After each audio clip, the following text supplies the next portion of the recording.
22 तारीख को परशुराम जयंती उसी जमीन पर बनेगी। अयोध्या में राम मंदिर है, रोहतक में बनेगा परशुराम मंदिर।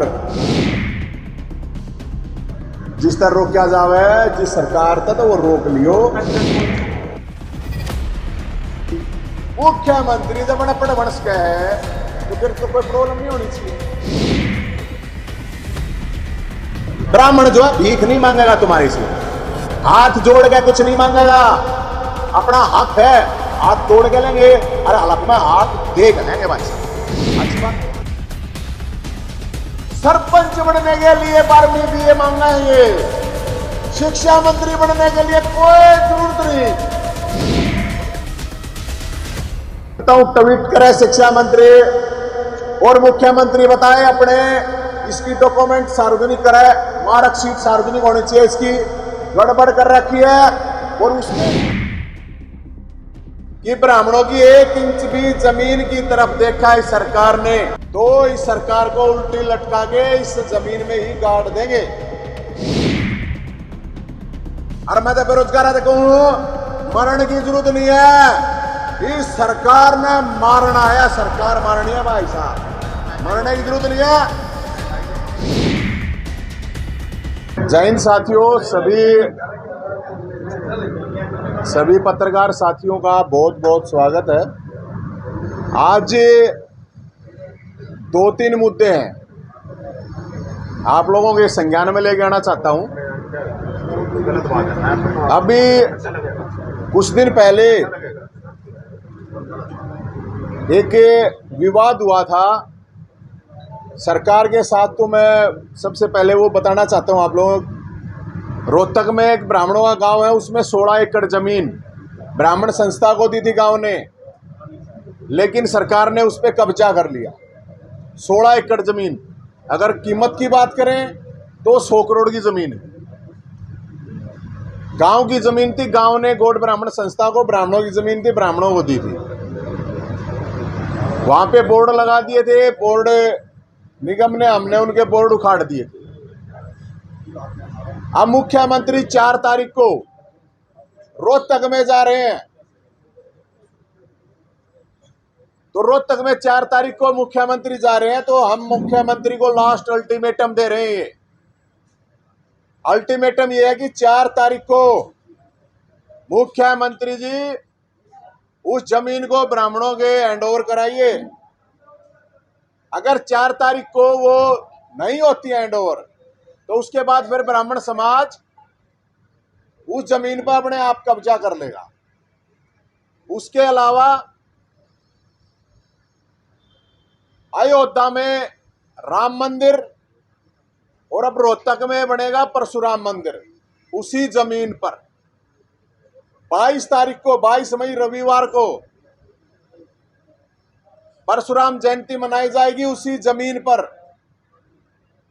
और इस सरकार को और इस सिस्टम को हम ये कहना चाहते हैं कि ब्राह्मणों की 1 इंच भी जमीन की तरफ देखा इस सरकार ने तो इस सरकार को उल्टी लटका के इस जमीन में ही गाड़ देंगे। और मैं सभी समाज को मैं ये अपील करता हूं, ये परशुराम जयंती जो मनाई जाएगी 36 बरादरी के लोग मिलाएंगे, कोई अकेला ब्राह्मण समाज नहीं बनाएगा। कोई भगवान परशुराम अकेले ब्राह्मण समाज के नहीं थे, अन्याय के खिलाफ फरसा उठा था और ये सरकार को ये फरसा दिखा भी रहे हैं।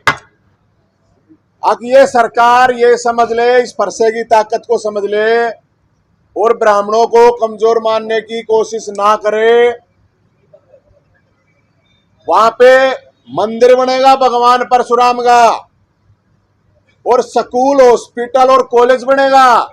और उस स्कूल, हॉस्पिटल, कॉलेज में अकेले ब्राह्मणों के बच्चे नहीं पढ़ेंगे। जब कोई संस्था बनती है, मैं खुद जाट संस्था से पढ़ा हुआ हूं, तो हर बिरादरी, हर धर्म के लोग बनेंगे, वहां पे पढ़ेंगे, सबका इलाज होगा। सरकार को चाहिए था कि उस जमीन के ऊपर ब्राह्मणों को वो जमीन देती और कहती भाई हम भी पैसे लगाएंगे और तुम भी लगाओ और संस्था बनाओ। आपको पता है जो एजुकेशन का हालात हरियाणा में, जो स्वास्थ्य के जो है वो यहाँ पे जो हालात हैं वो आपको पता है।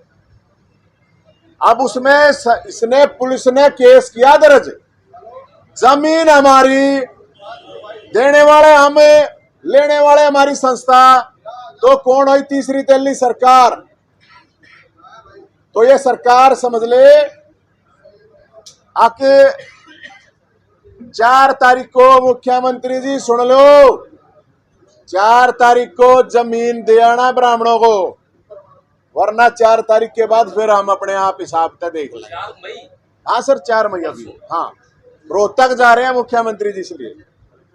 इसके अलावा दूसरी चीज, हरियाणा के अंदर भाई साहब 25 लाख बेरोजगार हैं, करीब 5 लाख वैकेंसी खाली है।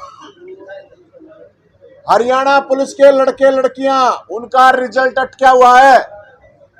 पहली बात सीईटी, समझो आप 20 भर्तियां कैंसिल कर दी, 20 की सीईटी होगा, उसके द्वारा भर्तियां की जाएंगी। भर्तियां कैंसिल कर दी, सीईटी 2 साल से हो नहीं रहा है, कोरोना का बहाना बना बना के सीईटी करवा नहीं रहे हैं। जब इनकी रैली होती है, इनका चुनाव होता है, तो कोरोना कहीं नहीं दिखता है। और जब बच्चों का टेस्ट लेने की बारी आती है, फिर इनका टेस्ट आउट होता है, इनका पेपर आउट होता है, फिर किसी तरह रिजल्ट आ भी गया तो फिर इनके इंटरव्यू नहीं होते, वो भी हो गए। तो अब लिस्ट नहीं लगती, लिस्ट भी लग गई तो वो भी कैंसिल हो जाते हैं, ज्वाइनिंग होगी तब भी। ये 5000 लड़कों के साथ क्या हुआ है? अरे इसमें HSSC जो बोर्ड है उसकी जिम्मेदारी है, बच्चों की क्या गलती है? अब कोर्टों में अगर कुछ पड़ा है, कोर्टों में जो भर्तियां रुकी हुई हैं, तो इसमें बच्चों की क्या गलती है? भाई साहब 25 लाख बताऊं, 5 लाख देंगे। एक बना रखे इन्होंने, बनाया कि कौशल निगम में हमने 40,000 नौकरी दे दी। अरे कौन सी 40,000 दे दी? दो ना लिस्ट, वो जो ऑलरेडी लगे हुए थे उनको शिफ्ट कर दिया। जिसकी 40,000 वहां तनख्वाह थी, उसको अब 30 से ज्यादा मिलेगी नहीं कौशल निगम में। मैं बताऊं आपको, हरियाणा के अंदर हर तरह से ये दिव्यांग है बेचारे, उनका कोटा खा लिया सरेआम, 4% का 3% दे रखा। वो दुखी, अलग अलग जगह लोग धरनों पे बैठे हैं, कोई भी आदमी खुश नहीं है भाई साहब इस सरकार से। और हम तो सरकार को ये कह रहे हैं भाई इनकी समस्या सुलझा दे। और बेरोजगारों वाली बात, ये सरकार, ये बेरोजगार भी सुन लेना मीडिया के माध्यम से, 2024 से पहले कुछ नहीं करेंगे अगर सड़कों पे नहीं उतरे। 7 तारीख को, 7 मई को शनिवार को रोहतक मानसरोवर पार्क 11 बजे इकट्ठे होंगे। बीजेपी का राज्य कार्यालय रोहतक के अंदर, वहां जाएंगे भाई साहब। ये हरियाणा पुलिस वाले हैं, इनको लेके कि रिजल्ट निकालो। 10,000 लड़कियां हैं, 40,000 लड़के हैं जिन्होंने टेस्ट दे लिया, फिजिकल दे लिया, डॉक्यूमेंट सब कुछ हो चुका है, लिस्टें नहीं लगा रहे। पुलिस वाले 100 पुलिस वाले मेरे जानकार हैं, वो ये कह रहे हैं भाई साहब स्टाफ पे नहीं है। क्राइम कितना बढ़ रहा है, पुलिस के पास स्टाफ नहीं होगा तो कैसे? और कई 25,000 पद खाली है, 25,000। एजुकेशन डिपार्टमेंट है, एजुकेशन डिपार्टमेंट में 50,000 पद खाली है। और एजुकेशन मिनिस्टर जो 10वीं फेल, में कहता था ना 10वीं फेल है, अब मान लिया उसने। मैंने कल वीडियो देखी थी, वहां आप लोगों ने देखा, ये बाबा होता है मीडिया, देखा ये रे भाई। अरे नहीं एक बार सुनो ना, बहुत बढ़िया बात है भाई साहब, उसमें 2 मिनट की वीडियो है। वो यो खुद ने कैमरा 10वीं, मैं कह रहा था मैं 10वीं फेल है, उस मास्टर ने कह दी थी 12वीं पास है। अब इसका डॉक्यूमेंट ये थोड़ा अगर आ जा,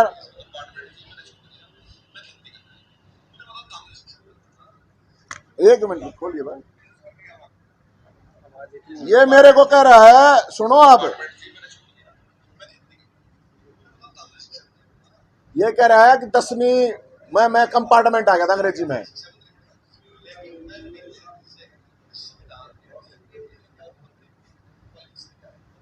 अब ये कह रहा है मंत्री बनने के लिए कोई पढ़ा लिखा होना जरूरी नहीं है, शिक्षा मंत्री, इसकी बात को ध्यान से सुनो।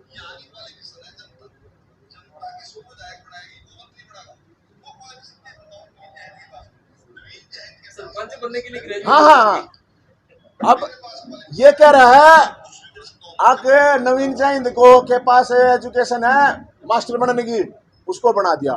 मैं ये कहना चाह रहा हूं, अनपढ़ में शिक्षा मंत्री है, हरियाणा का दुर्भाग्य है। मैं तो PhD कर रहा हूं, और पीएचडी कर रहे हो, अपनी पीएचडी दे दो, तू 50,000 बड़का ने मास्टराना भर्ती कर दे। वो ये कह रहा है शिक्षा मंत्री आपके कोई जरूरत नहीं है। और ये भी कह रहा है इस वीडियो में, इसको ध्यान से सुनना, मैं तो बोला मुख्यमंत्री बन जाऊंगा। सरपंच बनने के लिए 12वीं बीए मांगा है ये, शिक्षा मंत्री बनने के लिए कोई जरूरत नहीं। बड़ी अजीब बात है, शिक्षा मंत्री नहीं कह रहा है कोई जरूरत नहीं है शिक्षा मंत्री बने उसमें। मेरे को तो मैं तो बन गया, बोला मैं मुख्यमंत्री बन जाऊंगा। और मेरी एजुकेशन की बात कर रहे हैं, हालांकि उसका मुख्यमंत्री, ये खट्टर साहब भी ध्यानता सुन लो, मुख्यमंत्री बनना चाहे है कदे पाचन को कह रखिए वीडियो में, मुख्यमंत्री खट्टर साहब सुन लिए, अग मुख्यमंत्री बनना चाहे अगला शिक्षा मंत्री नहीं। मैं ये कहूँ भाई, जब हम सरपंच हैं फिर सरपंचा ने क्या जरूरत है भाई 10वीं करण की 12वीं करण की। अगर एक मुख्य शिक्षा मंत्री मुख्यमंत्री जब अनपढ़ बनस का है तो फिर तो कोई प्रॉब्लम नहीं होनी चाहिए।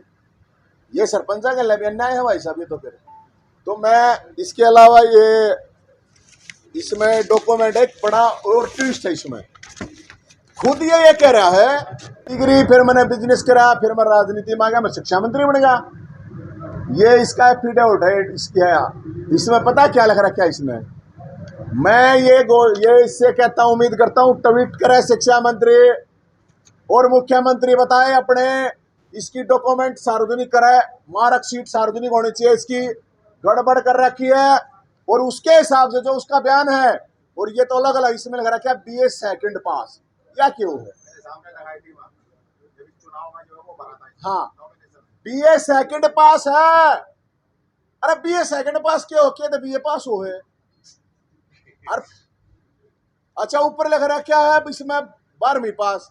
तो शिक्षा मंत्री अपने मार्कशीट सार्वजनिक कर दे, और अगर नहीं करते तो मुझे लगता है कि शिक्षा मंत्री के ऊपर 420 केस दर्ज होना चाहिए और शिक्षा मंत्री को तुरंत अपना इस्तीफा दे देना चाहिए, क्योंकि वो शिक्षा मंत्री के लायक नहीं है। और ये सारे से नकली डिग्री ले रहे हो, हम ये माने 50,000 टीचर